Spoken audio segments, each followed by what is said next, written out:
Bismillah, Assalamualaikum warahmatullahi wabarakatuh. Alhamdulillahi rabbil alamin. Hamdan tayyiban katsira. Wa khalaqa kulla syai'in faqaddarahu taqdira.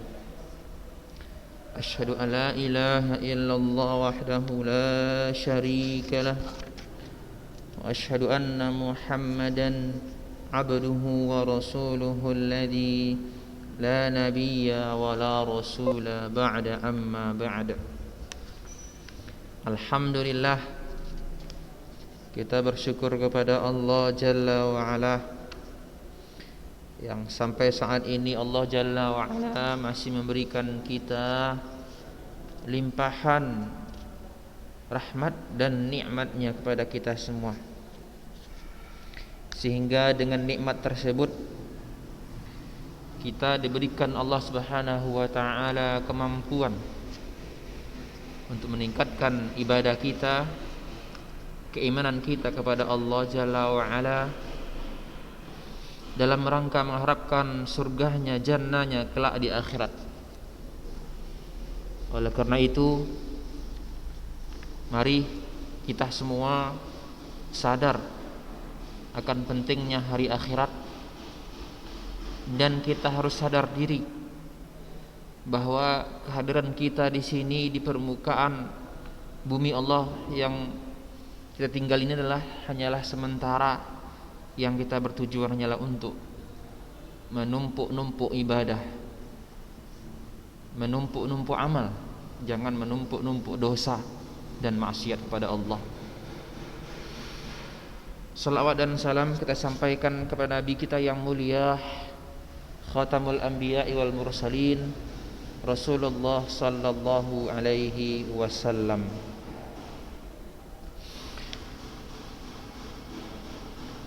Ayuhat tullab, abana'it tulabah, rahimani wa rahimakumullah.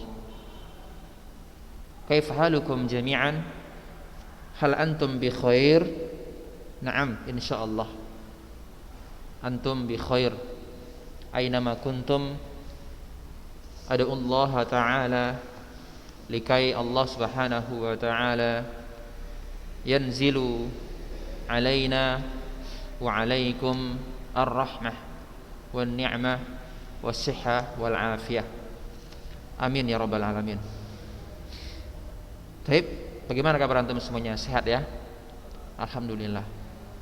Jangan pernah bosan untuk belajar ya. Dengarkanlah setiap pelajaran-pelajaran yang disampaikan oleh guru-gurumu, ustadz-ustadzmu di Ulunuha ini ya. Jangan antum biarkan hari habis begitu saja ya, tanpa diisi dengan pembelajaran. Oleh karena itu sayang sekali ya, sayang sekali kalau antum di sini menghabiskan ya belajar, menghabiskan kalau antum di rumah menghabiskan waktu dengan hanya main handphone tanpa belajar ya, berseharian ya, seharian main handphone gitu kan, tapi belajar daringnya hanya sedikit, habis itu main handphone seharian. Karena Ustaz udah melihat ya, perkembangan antum belajar di rumah ini sangat menurun sekali. Dari absennya, dari tugas-tugasnya sangat-sangat menurun sekali ya, keaktifan dalam belajar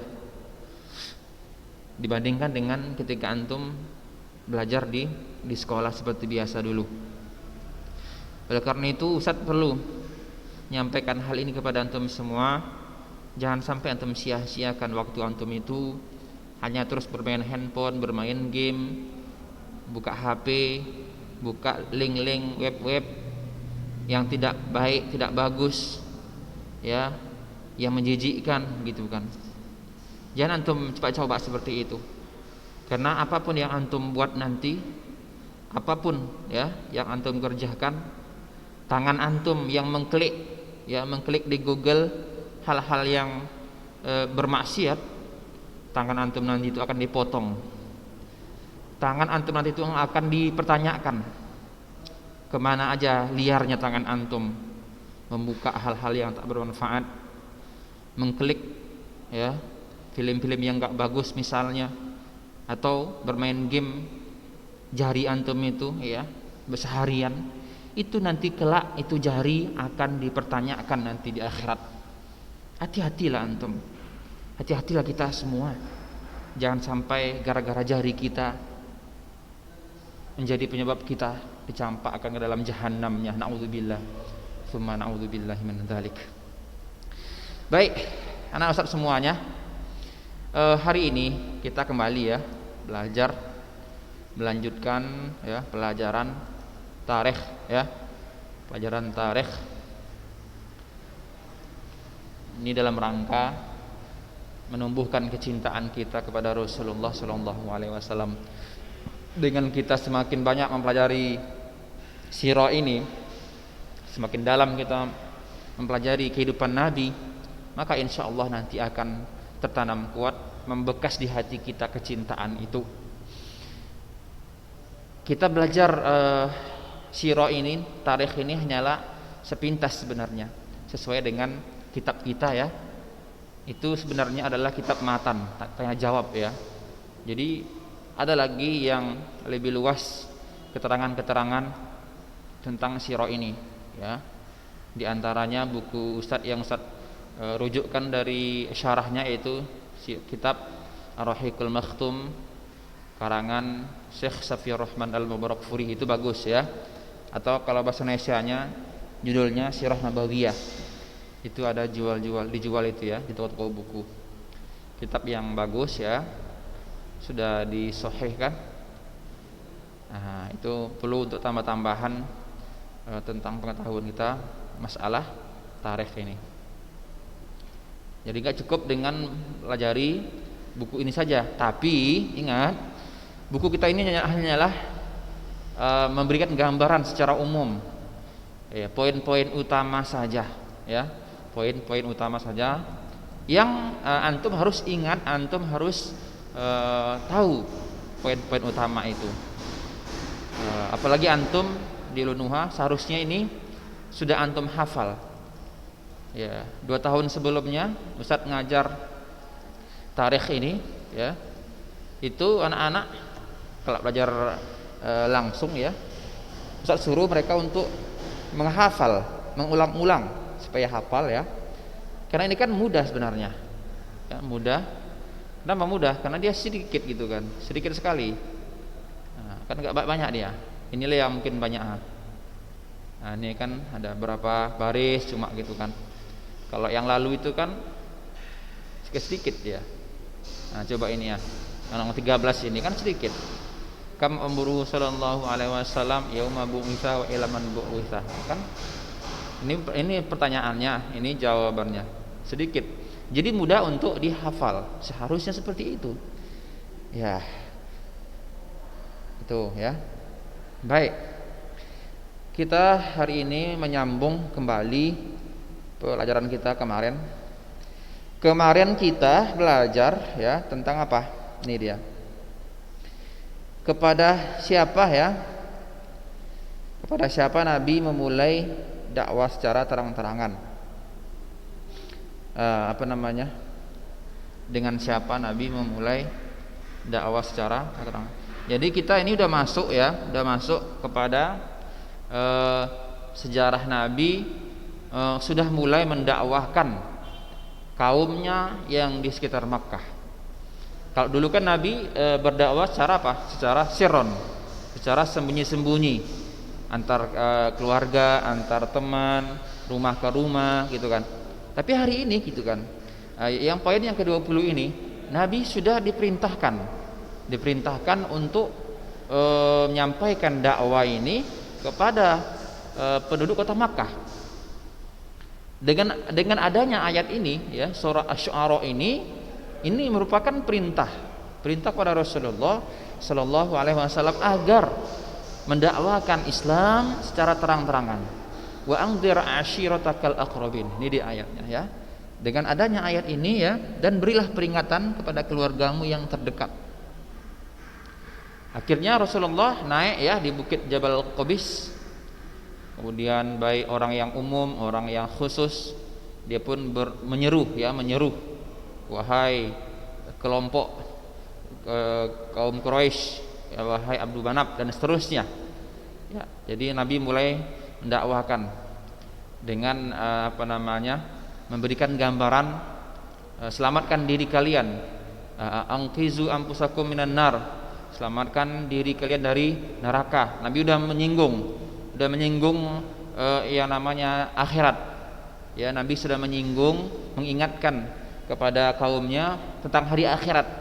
Yang namanya an-nar, yang namanya neraka itu ada. Oleh karena itu kata beliau, saya tidak mampu menyelamatkan diri kalian dari Allah sedikit pun. Kemudian Nabi memanggil secara khusus, seperti ya Abbas, langsung kepada pamannya, wahai pamanku Abbas. Kemudian ya Sofiyah, ya itu makciknya Rasulullah. Kemudian ya Fatimah. Kemudian Nabi memanggil secara khusus anaknya Fatimah bintu Muhammad. Jadi semuanya mereka Nabi panggil gitu, Nabi panggil baik secara khusus maupun umum di kalangan kaum Quraisy gitu kan. Jadi semuanya Nabi ingatkan bahwa yang namanya neraka itu pasti ada. Jadi setiap orang, bahkan saya sendiri kata Rasulullah, tidak mampu menyelamatkan diri kalian, apalagi diriku. Gitu kan. Baik, hari ini kita lanjutkan pada poin yang ke-21 atau pertanyaan yang ke-21. Baik, silakan antum bersiap-siap mendengarkan ya. Antum simak baik-baik bukunya ya. Bismillahirrahmanirrahim. Kaifa kana haluhu sallallahu alaihi wasallam wa man amana bihi wa al musyrikina al jahri ba'dal jahri bid da'wati. Bagaimana kondisi Nabi? Kaifakana adalah haluhu, kondisinya atau keadaannya. Bagaimana kondisi Nabi sallallahu alaihi wasallam? Wa man amanah, dan siapa orang yang beriman. Wa man, dan siapa orang amanah yang beriman bihi, dengan Rasulullah sallallahu alaihi wasallam. Ma'al musyrikin, ya, bersama kaum musyrikin.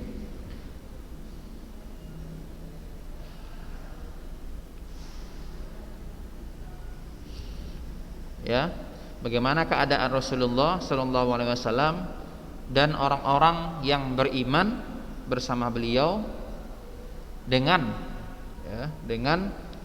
orang-orang musyrikin setelah berdakwah secara terang-terangan, ba'dal jahri, setelah terang-terangan dakwah, setelah terang-terangan dinyatakan dakwah, atau setelah berdakwah secara terang-terangan. Atau kita ulangi lagi biar paham. Perhatikan baik-baik ya. Bagaimana keadaan Rasulullah sallallahu alaihi wasallam dan orang-orang yang beriman bersama beliau. Itu maksudnya. Dan orang-orang yang beriman bersama beliau dengan orang-orang musyrikin, atau terhadap orang-orang musyrikin setelah berdakwah secara terang-terangan. Baik, artinya gini, ini pertanyaan, memberikan pertanyaan kepada kita, bagaimana kondisi Nabi dan para sahabat saat itu, ya, ketika Nabi sudah mulai mendakwahkan agama Islam, ya, bagaimana tanggapan orang-orang musyrik saat itu. Nah, itu kira-kira.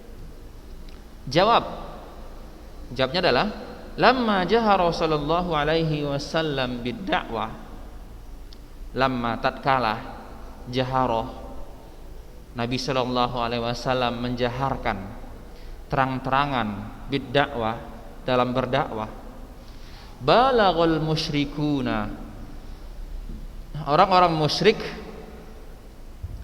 bersangatan, balaghah bersangatan atau sangat, fi adiyatihi dalam mengganggu Nabi. Kita ulangi artinya.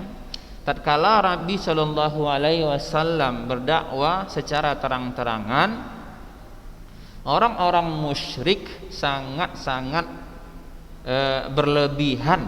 Balaghah itu sangat-sangat berlebihan dalam mengganggu Nabi Sallallahu Alaihi Wasallam. Fi adiyatihi artinya dalam mengganggu Nabi, mengganggunya. Berikutnya, wa adiyatil muslimina ma'ahu. Wa adiyah, dan mengganggu al muslimin, orang-orang muslimin, orang-orang muslim, ma'ahu, yang bersama Nabi. Ma'ahu artinya yang bersama Nabi, bersamanya. Nya siapa? Ya Nabi. Hatta, sampai atau hingga, udina lahum, sehingga diizinkan kepada mereka, fil hijrah, untuk berhijrah, ilan Najasyi, ke Raja Najasyi, bil Habasyah, di Habasyah. Habasyah itu nama lainnya Ethiopia. Apa namanya? Ethiopia. Fahajara minhum, maka yang berhijrah,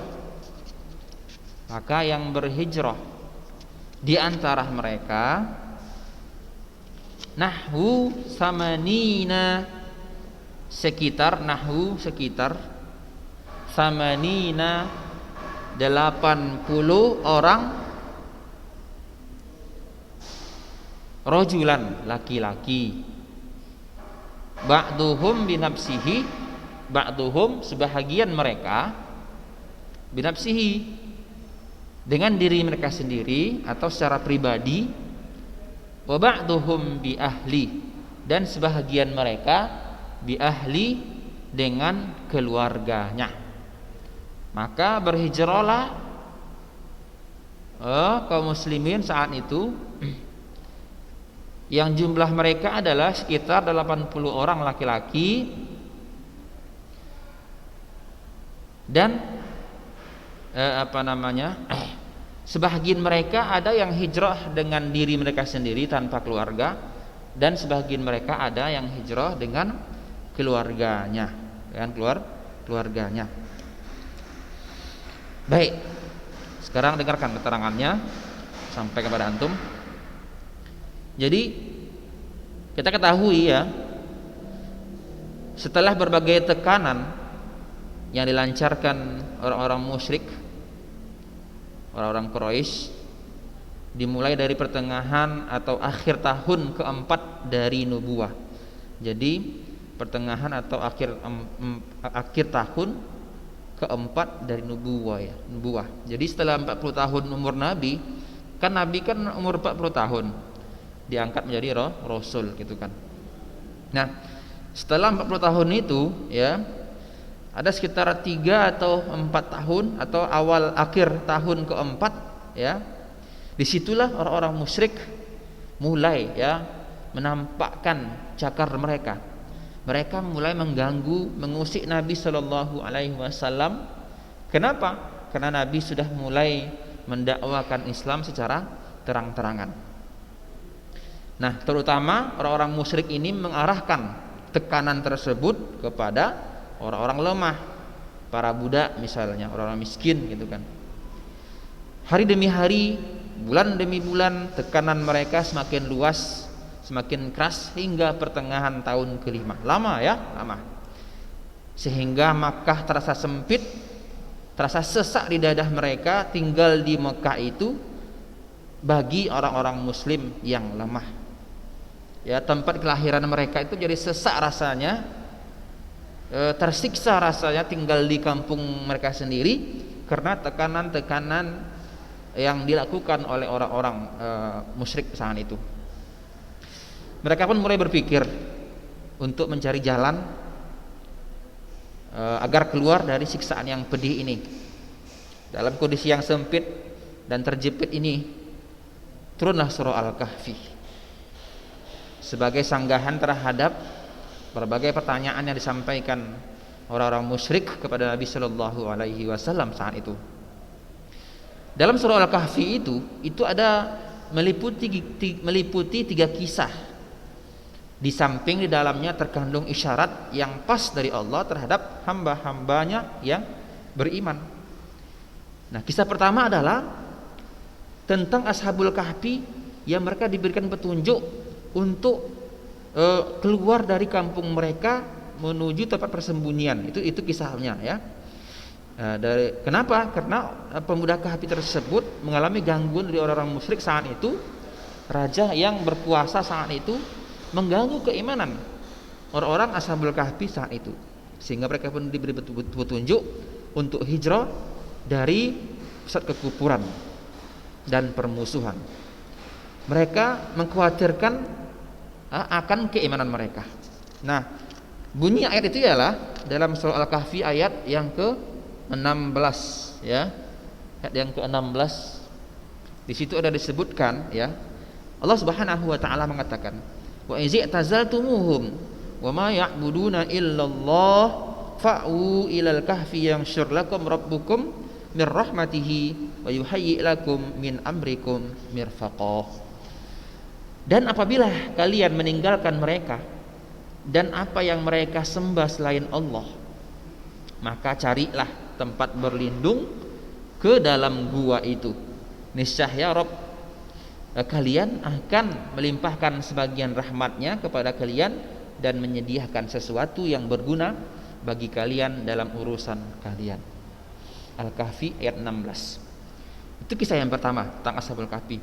Kisah kedua adalah tentang Khidir dan Musa yang memberikan suatu pengertian bahwa berbagai faktor tidak selamanya bisa berjalan dan berhasil dengan bergantung kepada real semata, tetapi permasalahannya bisa berbalik total, tidak seperti yang tampak. Di sini terdapat isyarat yang lembut bahwa usaha memerangi orang-orang muslim bisa membalikkan kenyataan secara total, dan orang-orang musyrik yang berbuat semena-mena terhadap orang-orang muslim yang lemah itu bisa dibalik keadaannya. Jadi kalau orang-orang musyrik saat itu ditekan gitu kan, dihinakan, tapi nanti boleh jadi terbalik gitu kan. Akhirnya orang-orang kafir yang menjadi disiksa akhirnya gitu kan.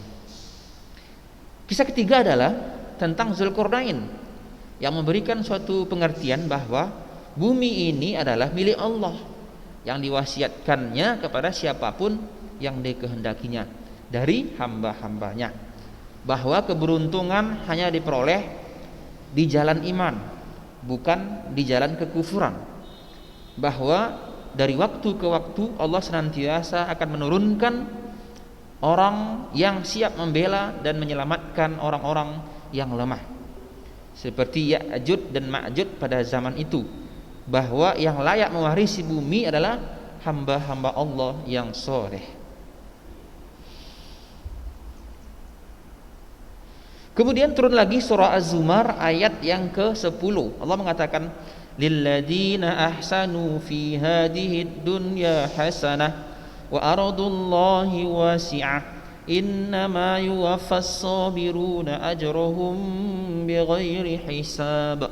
Allah mengatakan, orang-orang yang berbuat baik di dunia ini memperoleh kebaikan, dan bumi Allah itu adalah luas. Sesungguhnya hanya orang-orang yang bersabarlah yang dicukupkan pahala mereka tanpa batas.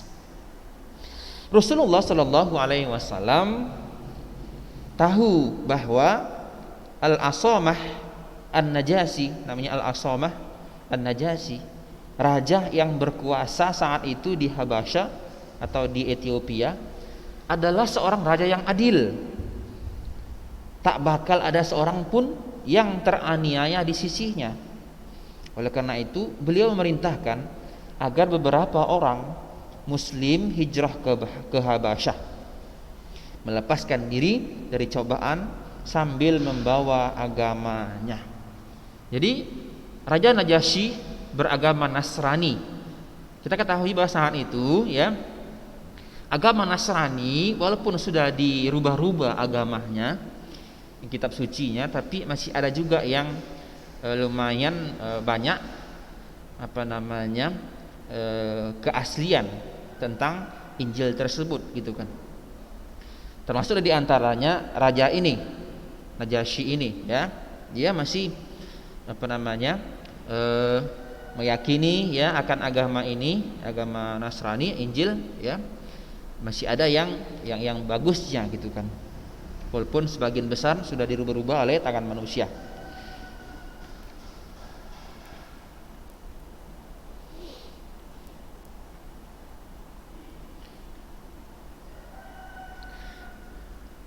Baik.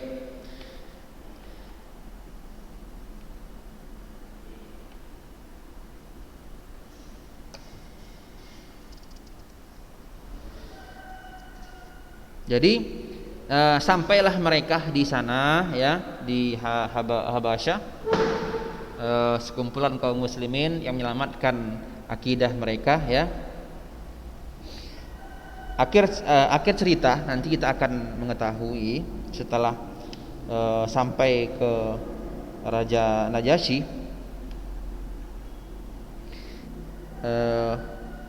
Cuman ya setelah beberapa lama orang-orang muslim di sana, sampailah kabar kepada orang-orang musyrik yang di Mekah bahwa kaum muslimin sudah berhijrah ke Habasyah.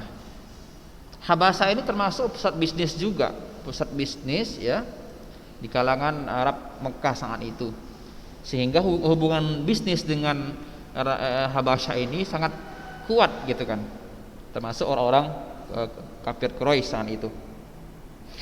Dengan mereka mengetahui bahwa orang muslim telah melarikan diri dari kota Makkah, akhirnya orang-orang musyrik ya meradang gitu kan, meradang. Untuk itu mereka memilih dua orang yang cukup terpandang dan cerdik, yaitu Ammar bin As dan Abdullah bin Abu Rabi'ah, sebelum keduanya masuk Islam. Jadi awalnya Ammar bin As ini dan Abdullah bin Abu Rabi'ah seorang musyrik sebelum mereka masuk Islam. Mereka mengirim dua orang ini sambil membawa berbagai macam hadiah untuk dipersembahkan kepada Raja Najasyi dan para uskup di sana. Terlebih dahulu keduanya menemui para uskup sambil menyerahkan berbagai macam hadiah. Keduanya mengajukan beberapa alasan agar mereka berkenan mengusir orang-orang musyrik, orang-orang muslim yang di sana. Artinya dua utusan ini yang diutus oleh pembesar kaum Quraisy ya, tujuannya adalah agar orang muslim yang hijrah ke Habasyah ini dikembalikan atau dengan kata lain diusir agar kembali ke Makkah supaya mereka nanti bisa disiksa kembali. Setelah para uskup menyatakan kesediaan untuk mempengaruhi Raja Najasyi, barulah keduanya menemui Raja Najasyi sambil menyerahkan berbagai macam hadiah ya. Lalu mereka berdua berkata, "Wahai Tuan Raja, sesungguhnya ada beberapa orang bodoh yang telah menyusup ke negeri Tuan," kata dua orang yang utusan Quraisy tadi. Ya, setelah panjang lebar pembicaraan mereka, akhirnya Raja Najasyi minta pernyataan ya dari dua utusan tersebut. Kalau gitu saya ingin langsung menanyakan pernyataan dari orang-orang yang hijrah di sini katanya. Apa kata Raja Najasyi? "Apakah engkau bisa membacakan sedikit ajaran Allah yang dibawa Rasulullahmu itu?" kata Najasyi. "Ya," jawab si Ja'far atau duta juru bicara dari kaum muslimin saat itu. "Kalau begitu bacakanlah apa yang engkau bawa, bersama nabimu," gitu kan. Lalu Ja'far pun membacakan dengan menghafal dari surah Maryam, Kaf Ha Ya Ain Shad, dari surah Maryam, dan terus nanti ada di situ kisah tentang apa? Tentang Aisyah, tentang Maryam gitu kan. Akhirnya Raja Najasyi menangis hingga membasahi jenggotnya. Begitu pula para uskupnya hingga jenggot mereka basah oleh air mata tatkala mendengar apa yang dibacakan kepada mereka. Intinya apa? Bahwa agama Nasrani dan agama Islam ada kemiripan. Ada kemiripan sehingga apa yang disampaikan oleh orang Islam saat itu cocok, ada kesesuaian dengan agama mereka, sehingga nggak jauh gitu kan antara kita dengan orang Nasrani saat itu, ada kemiripan ya. Jadi akhirnya apa, kata Raja Najasyi, biarkan orang-orang ini tinggal di sini, yakni biarkan orang-orang muslim yang hijrah ke sini, biarkan di sini ya, jangan kalian ganggu. Jadi utusan Quraisy tadi pulang kembali dengan tangan hampa, tidak mampu mempengaruhi sang raja. Akhirnya sia-sialah usaha mereka untuk kembali menyakiti kaum muslimin yang hijrah ke Habasyah. Taib, barakallahu fikum. Itulah sepintas ya kisah bahwa perjalanan orang-orang muslim yang ketika mereka berhijrah ke Habasyah atau Ethiopia menemui raja yang adil ya, yaitu Al-Hasoma An-Najasyi. Nanti di akhir ada kita jumpai ya riwayat bahwa Najasyi ini ya, kita ketahui dia seorang muslim sebenarnya. Terlihat dari mana? Ketika Rasulullah SAW mengetahui informasi bahwa Raja Najasyi telah wafat, akhirnya Nabi melakukan salat gaib, salat jarak jauh ya untuk Raja Najasyi. Jadi Nabi tahu bahwa dia memiliki keimanan walaupun tidak secara langsung di hadapan rakyatnya saat itu. Wallahu taala a'lam bishawab. Baik, sampai sini dulu ya materi kita pada hari ini. Insyaallah kita berikutnya masuk kepada poin yang ke-22. Ustaz harapan antum semuanya harus semangat untuk belajar, jangan malas-malasan, apalagi sambil tiduran, nanti antum kelewatan ya tentang faedah ini. Subhanakallahumma wa bihamdik asyhadu an la ilaha illa anta astaghfiruka wa atubu ilaik. Wassalamualaikum warahmatullahi wabarakatuh.